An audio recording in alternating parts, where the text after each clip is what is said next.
Ilang sandali pa, nabigla sila sa sinabi ni Red. Hindi nila inaasahan na si Red mismo ang magiging sparring opponent nila. Binigyang diin ni Red na hindi sapat ang simpleng pag-aaral ng Chroma, kahit na may talento sila. Napakalimitado pa rin ang kanilang karanasan sa aktwal na labanan. Ang pagsasanay na ito ay para mabawasan ang kakulangang iyon at bahagyang mapataas ang kanilang tsansang mabuhay. May kasabi kang sinabi ni Red na wala siyang ipapakitang awa at pipilitin niya silang lumaban ng buong kakayahan. Napawisan ng malamig sina Kay, Gale, at Ellie habang itinataas ang kanilang mga sandata, samantalang inutusan sila ni Red na maghanda agad. Humakbang si Red pasulong at sinabi sa kanila na isipin ang pinakamasamang sitwasyon, kapag nakaharap sila sa mga kaaway sa Blackland, walang awa ang naghihintay sa kanila. Dahil dito, iniutos ni Red na huwag silang magpigil at atakihin siya ng buong lakas.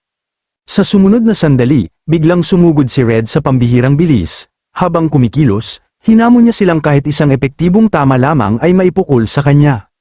Sa isang kisap mata, lumitaw si Red sa likuran ni Ellie at walang pag-aalinlangang iwinasiwas ang kanyang espada. Nagulat si Ellie dahil hindi niya man lang nasundan ng kanyang mga mata ang galaw ni Red. Ngunit mas mabilis ang naging reaksyon ng kanyang katawan. Agad na sumabog mula sa kanyang mga kamay ang color ice at bumuo ng makapal na depensa bago pa man tumama ang espada ni Red. Isang malakas na pagsabog ang umalingaw-ngaw sa buong lugar ng pagsasanay. Nang makita ito, bahagyang ngumiti si Red na para bang inaasahan na niya ang lahat. Malinaw na mas mabilis ang reflexes ni Ellie kaysa sa iba. Hindi lamang yun, sa loob ng isang saglit ay nakalikha pa siya ng ganoon kakapal na yelo. Talagang kahanga-hanga ang kakayahan ni Ellie sa paggamit ng color. Hindi nag-aksaya ng oras si Ellie at agad na nagsagawa ng kontra-atake. Maraming matutulis na tipak ng yelo ang sumugod mula sa iba't ibang direksyon, handang tamaan si Red anumang oras. Mukhang humanga si Red sa kakayahan ni Ellie na sabay umatake at magdepensa. Sa pananaw niya, napakahusay na ng ganoong estilo ng pakikipaglaban para sa isang baguhan. Gayunpaman, habang magaang na iniiwasan ang mga yelong lumilipad papunta sa kanya, pinaalalahanan niya sila na ang bawat kakayahan ay may kahinaan. Unti-unting nabalot ng mapusyaw na liwanag ang kanyang espada, na naglalabas ng masiksik na color kaysa kanina. Ipinaliwanag ni Red na kapag nagsalpukan ang dalawang elemento ng color, ang mas mahinang panig ay kalaunang mawawasak. Sa sumunod na segundo, iwinasiwas niya ang kanyang espada, isang malinis na hiwa lamang ang kinakailangan upang hatiin ang lahat ng yelo ni Ellie. Sa harap mismo ng kanyang mga mata, nahati sa dalawa ang makapal na bloke ng yelo, dahilan upang mapa-atres siya sa pagkabigla. Hindi siya makapaniwala kung gaano kadaling nabasag ni Red ang kanyang depensa. Pinayuhan siya ni Red na huwag masyadong makontento dahil lamang sa naging mas matibay ang kanyang yelo. Ayon sa kanya, maaari pa rin itong mabasag anumang oras. Kaya naman kailangan ni Ellie na maghanda ng mga alternatibong plano o higit pang sanayin ang kanyang Chroma hanggang sa maging napakahirap na nitong sirain. Muli silang pinaalalahanan ni Red na ang Blackland ay puno ng mga halimaw na lampas sa imahinasyon ng tao. Ang lugar na yun ay hindi nagbibigay ng pangalawang pagkakataon sa sinumang mag-atubili. Iyon ang dahilan kung bakit kailangan nilang laging maging handa sa pinakamasamang posibilidad. Sa kabilang panig, nagsimulang kumilos si Gale, makinis at eksakto ang bawat galaw ng kanyang espada, na nagiiwan ng bahagyang bakas sa hangin sa bawat paghiwa. Sa isang iglap, sumugod siya mula sa kaliwa at nagpakawala ng matalim na atake kay Red. Hindi rin nagpahuli si Kay halos kasabay nito, sumugod siya mula sa kabaligtarang direksyon upang palibutan si Red. Mula sa kanan ay dumating ang kanyang madidilim na pag-atake na may kasamang mapanganib na presyon. Sunod-sunod na nagpakawala ang dalawa ng mga hiwa nang walang ibinibigay na pagkakataon upang makahinga. Mula sa dalawang direksyon sabay-sabay ang pag-atake, pinuno ng mga kislap ng espada at banggaan ng color ang paligid ni Red, ngunit kahit nasa gitna ng ganoong presyon, nanatiling siyang kalmado. Labis na nagulat sina Kay at Gale nang makitang madaling napigilan ang lahat ng kanilang pag-atake. Mas nakakagulat pa, ginawa yun ni Red nang hindi gumagamit ng anumang color. Sa sumunod na sandali, sabay-sabay na kumilos sina Kay, Ellie, at Gale. Sumugod sila at inatake si Red mula sa tatlong magkakaibang direksyon halos ng sabay-sabay, ngunit muli, walang kahirap-hirap na naharang ni Red ang lahat, nagpatuloy ang mabilis na banggaan ng mga espada, na lumilikha ng mga pagsabog ng color sa bawat salpukan ng kanilang mga sandata, patuloy ang walang humpay na pag-atake, ngunit ni isa sa kanila ay hindi nakalusot sa depensa ni Red. Tumulo ang malamig na pawis sa mukha ni Gale, at napaisip kung paano niya yun ginawa. Hindi siya makapaniwala na kahit pinagsama-sama ang buong lakas nilang tatlo ay hindi pa rin nila nagawang matamaan si Red kahit minsan lamang. Nagsimulang maramdaman ni Gale na hindi pa rin sapat ang lahat ng kanilang pagsisikap. Unti-unting bumalik sa kanyang isipan ang mga alaala ng nakaraan, ang panahong siya ay mahina pa at ang taong minsang nagsakripisyo upang protektahan siya, paulit-ulit na bumabalik ang mga alaalang iyon. Dahil dito, nagpasya si Gale na hindi na niya hahayaang maulit muli ang ganoong trahedya. Nagsimulang lumitaw sa paligid ng kanyang katawan ang berdeng kolor na hugis espada. Sa napakabilis na galaw, pumailan lang siya sa himpapawid upang ilabas ang kanyang buong lakas laban kay Red. Iisa lamang ang nasa isip niya, ang maging mas malakas sa lalong madaling panahon. Mula sa itaas, umulan ng matutulis na proyeksyong hugis sibat na espada na ramagasa pababa kay Red. Sa unang pagkakataon, nagsimulang gumamit si Red ng ink drain sa kanyang espada. Isang kulay pula na liwanag ang bumalat sa talam habang naghahanda siyang salubungin ang atake ni Gale. Sa sumunod na sandali, kalmadong iwinasiwas ni Red ang kanyang espada, madali niyang nailihis ang pag-atake ni Gale sa gilid, habang ang lahat ng matutulis na talam na papalapit sa kanya ay agad na nawasak dahil sa epekto. Nang makita ito, hindi makapaniwala si Gale sa matinding gulat, hindi niya inakalang ganoon lang kadaling nawasak ang kanyang pag-atake. Bigla lang naglaho si Red sa kanyang kinatatayuan at sa isang iglap ay lumitaw sa harapan ni Ellie. Isang magaang hiwa lamang ang kanyang pinakawalan at agad nitong winasak ang pader ng yelo ni Ellie. Bago pa makapag-react si Ellie, umikot si Red at malakas na tinamaan si Gale sa tiyan gamit ang puluhan ng kanyang espada. Dahil sa lakas ng tama, napaubo si Gale at tumilapon pa atras. Kasabay nito, iwinasiwas ni Red ang kanyang espada kay Kay. Isang mabilis na hiwa lamang ang kinakailangan upang durugin ang sandata ni Kay at gawing mga piraso ito. Dahil sa biglaang pag-ataking yun, natigilan sina Kay, Ellie, at Gale sa harap ni Red. Mabigat ang kanilang paghinga at nananakit pa rin ang kanilang mga katawan dahil sa napakalaking agwat ng lakas sa pagitan nila. Nang makita ni Red ang kanilang kalagayan, napagpasyahan niyang sapat na ang sparring para sa araw na yun. Tumingin siya kay Gale at pinuna ang pagiging padalos-dalos nito sa pag-atake, dahil dito, naging napakadaling basahin ang lahat ng kanyang galaw. Ayon kay Red, napakasamang desisyon ang ubusin ang lahat ng kanyang color at pilitin ang sarili na mapunta sa colorless state. Hindi niya alam kung ano ang dahilan ng pagiging emosyonal ni Gale, ngunit hindi kailanman dapat hayaang maapektuhan nito ang paghuhusga sa gitna ng labanan.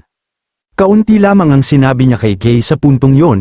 Nagagamit na ni Kay ang color nang hindi na umaasa sa dropper, kaya dapat ay nararamdaman na niya mismo ang pagkakaiba. Binanggit din ni Red ang nangyari sa Undercity, maganda man ang naging resulta, nagawa lamang yun dahil nawala ng kontrol si Kay at nagwala. Kung wala ang dropper ni Mary, mas malala pa sana ang kanyang sinapit. Binalaan siya ni Red na maging mas maingat sa paggamit ng kanyang enerhiya. Kung ikukumpara kina Ellie at Gale, mas mapanganib ang kanyang kahinaan habang nanatiling tahimik si Kay. Alam niyang si Red ay nasa ibang antas, ang isang colorist na tulad nito ay lampas pa sa anumang kaya nilang abutin sa kasalukuyan. Sa isang sandali, napaisip si Kay kung maabot niya rin kaya balang araw ang ganoong uri ng kapangyarihan, kahit mabigat pa ang kanyang katawan, dahan-dahan siyang tumayo, ayaw niyang doon na lamang magtapos ang lahat, may matinding pagnanais na sumibol sa kanyang puso ang makuha ang pagkilala ng isang colorist na nasa tuktok. Napatingin si Red nang sinabi ni Kay ang tungkol sa paggamit ng buong lakas. Binanggit niya na umatake ng seryoso na para bang may intensyon na pumatay. Kamakailan lamang ay nakakuha siya ng bagong kakayahan, ngunit nag-aalangan siyang gamitin ito dahil hindi pa niya ito lubos na nauunawaan.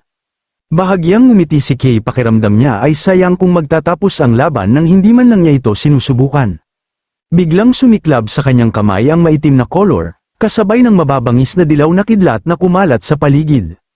Nang buhayin niya ang kapangyarihang yun, agad na naging hindi matatag ang enerhiya sa kanyang paligid. Isang napakalaking presyon ang bumalat sa buong training area. Inamin ni Kay na hindi pa niya lubos na nakokontrol ang kakayahang yun. Hindi makapaniwalang napatitig sina Ellie at Gale. Ang aura na nagmumula kay Kay ay mas nakakatakot kaysa dati. Maging ang ekspresyon ni Red ay nagbago. Sa unang pagkakataon, malinaw na nakita sa kanyang mukha ang pagkagulat nang maramdaman niya ang kapangyarihang nasa harapan niya.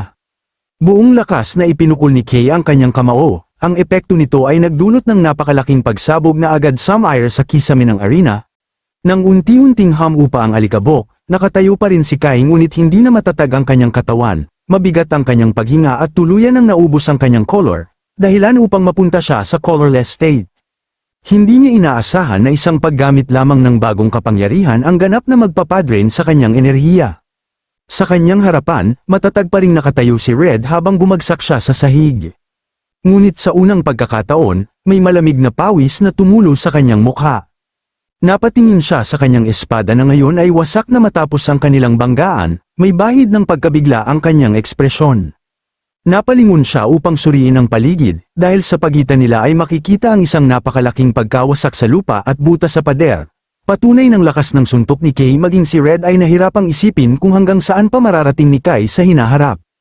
Nanatiling tahimik sina Gale at Ellie, lubos na natulala sa napakalakas na bagong kapangyarihan ni Kay. Hindi rin inaasahan ni Red na may kakayahan si Kay na gumamit ng black color kasabay ng iba pang mga color. Batay sa kanyang nasaksihan, nagsimula siyang maniwala na balang araw ay maaaring gumamit si Kay ng maraming color gaya ni Luminous. Nang maisip niya ang potensyal na yun, bahagya siyang ngumiti at nagsabing baka kailangan na niyang seryosohin ang lahat kung ayaw niyang mapahiya bilang guro. Makalipas ang ilang sandali, nagpasya si Red na tapusin na ang pagsasanay para sa araw na yun. Habang inaalalayan ang pagod na si Kay, inutusan niya sina Gale at Ellie na magpahinga muna at muling magtipon mamaya. Habang naglalakad, tiningnan niya si Ellie at Gale at sinabing huwag silang masyadong panghinaan ng loob sa kanilang nasaksihan. Nauunawaan niyang maaaring madismaya sila matapos makita ang kakayahan ni Kay, ngunit ang totoo ay mas malakas na sila kaysa sa karamihan ng mga baguhang pioneer. Kailangan lamang nilang magpatuloy sa mas matinding pagsasanay. Nang makita ni Red ang lawak ng pinsala, napabuntong hininga siya. Naiisip na niya kung gaano magagalit si Camellia kapag nakita nito ang kasalukuyang kalagayan ng arena. Pagkatapos nito, lumipat ang eksena sa punong himpilan ng Dawn Pioneer Corps. Sa loob ng silid, biglang naramdaman ni Camellia ang isang malakas na pagyanig mula sa labas. Gayunpaman, hindi niya ito gaanong pinansin at ipinagpatuloy lamang ang kanyang ginagawa. Napansin ni Marie na biglang natahimik si Camellia kaya tinawag niya ito, dahilan upang bumalik ito sa realidad. Agad na humingi ng paumanhin si Camellia bago tinanong si Mary kung ano ang tingin nito sa cake na nasa mesa. Bahagyang tumango si Mary at inaming mukhang masarap ang lahat, ngunit may ibang bagay na bumabagabag sa kanyang isip. Nagtanong siya kung talagang karapat-dapat ba siyang makatanggap ng ganoon kamahal na kagamitan. Sa oras na yon, suot na niya ang bago niyang kasuotang na mas elegante at mas maayos kaysa dati. Ngumiti lamang si Camellia at sinabing wala itong problema at huwag na siyang mahiya, dahil mga pioneer na sila na S-rank, kung tutuusin ay parang barya na lamang para sa kanya ang ganitong halaga. Napakindat siya na ipinaliwanag na ang kagamitang suot ni Marie ay gawa sa mataas na kalidad at matitibay na materyales na malaking tulong sa mga susunod nitong laban. Opisyal na ring naging bahagi si Mary ng Dawn Pioneer Corps. Dahil dito, hiniling ni Camellia na ituring na lamang niya ang mga kagamitan bilang welcome gift. Napangiti si Marie at tinanggap ito habang nagpapasalamat sa kanya. Sinabi rin niyang inaasahan niyang makatrabaho silang lahat sa hinaharap. Ngunit biglang bumukas ng malakas ang pinto. Isang tauhan ang nagmamadaling pumasok na may bakas ng matinding pag-aalala sa mukha at nagulat ng isang emerhensya. Agad na inutusan ni Camellia na ipaliwanag ang sitwasyon. Gayunpaman, iginiit ng tauhan na makita na lamang nila mismo ito sa labas. Mabilis na lumabas sina Mary at Camellia, ngunit sa sandaling makarating sila sa labas, pareho silang natigilan. Makapal na itim na usok ang umaakyat mula sa direksyon ng Blackland at unti-unting nilalamon ang kalangitan sa ibabaw ng Shining City. Itinaas ni Camellia ang kanyang kamay habang ang may itim na abo ay dahan-daang lumulutang sa hangin. Agad na naging seryoso ang kanyang mukha nang makilala niya ang senyales, isa itong Black Wave. Samantala, sa Blackland, nagsimulang umusbong mula sa ilalim ng lupa ang napakalalaking nilalang. Nakatayo sa ibabaw ng isa sa mga ito ang Sword Demon at ang Twin Viper, naghahanda upang maglunsad ng pag-ataking magwawasak sa Shining City. Nagwala ang mga halimaw sa buong Blackland, winawasak ang bawat pamayanan na kanilang madaanan. Nagsisigawan ng mga tao upang tumakas bago pa maging huli ang lahat. Sa gitna ng kaguluhan, may isang lalaking tumangging umalis. Hindi raw siya aalis nang hindi dala ang kanyang mga ink tube at chromatic ore. Patuloy siyang inaakay ng kanyang kaibigan habang binabalaan na ang pananatili roon ay katumbas ng kamatayan. Pagkatapos ay kumalat ang balita, may lumitaw na isang bagong wave. Kailangan na nilang kumilos ng madali at umalis na dito. Inisip ng lahat na ito ay isang biglaang alon na pag-atake, lalo na't lumipas na ang ika-4 na Black Wave nang walang anumang babala na may kasunod pa. Ang mga nilalang na ito ay hindi ordinaryong mga halimaw, ang laki pa lamang nila ay lampas na sa katwiran, mas kahawig sila ng buhay na kalamidad kaysa mga nilalang na dapat umiiral, may mga sinaunang sibilisasyong nabura dahil sa kanila, may mga usap-usapan pa nga na sapat na ang isa lamang sa mga ito upang burahin ang isang buong lungsod. At ngayon, narito na sila, patuloy silang umatake ng walang tigil, bumagsak ang mga gusali sa bawat direksyon at tumilapon ang mga katawan dahil sa lakas ng bawat hampas. Sa huling depensibong kuta, nagmamadaling naghanda ang mga sundalo ng artilyeriya upang kahit paano ay mapabagal ang mga halimaw.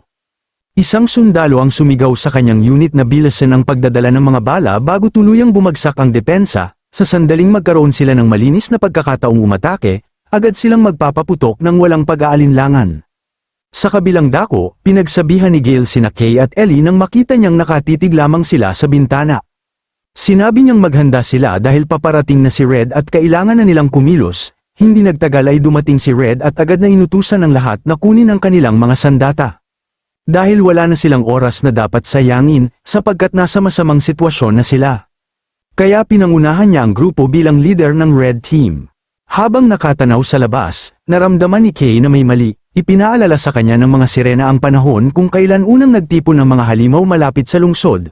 Sumang-ayon si Ellie ngunit sinabi niyang iba ang pakiramdam ngayon, mas mabigat at mas nakakatakot ang tensyon kaysa dati. Pagkatapos ay napansin niya ang maiitim na abo na bumabagsak mula sa langit. Agad nitong ibinalik ang kanyang masasamang alaala ng nakaraan. Mula sa kalangitan ay walang tigil na bumabagsak ang maitim na abo, na tila nagbabadya ng isang malaking sakuna. Biglang umalingaw-ngaw ang emergency announcement sa buong lugar. Inuutusan nito ang lahat ng pioneer na bumalik agad sa kani-kanilang corps, natigilan ang mga tao sa lansangan, na nagulat sa nangyayari. Mabilis na nalubog sa kaguluhan ng mga kalsada, may mga sumisigaw na magbigay daan habang ang iba naman ay nagpanik sa pagbagsak ng itim na abo. Unti-unti nilang napagtanto ang katotohanan, dumating na talaga ang monster wave. Isang bata ang mahigpit na kumapit sa kanyang ina habang nanginginig sa takot, pinakalma naman siya ng ina at sinabing haharapin ng mga pioneer ang sitwasyon. Ngunit patuloy na nagunahan ng mga tao habang nagsisigawan upang makaligtas, may isang taong sumigaw na nakita na raw ang mga halimaw sa silangang hangganan ng lungsod. Pagkatapos ay isang napakalakas na pagsabog ang yumanig sa lugar sa likuran nila, nagulat ang mga tao kung ano na ang nangyayari. Isang lalaking may berdeng buhok ang sumigaw na umatras ang lahat at dumaan sa ibang ruta dahil may mas malala pang panganib na papalapit.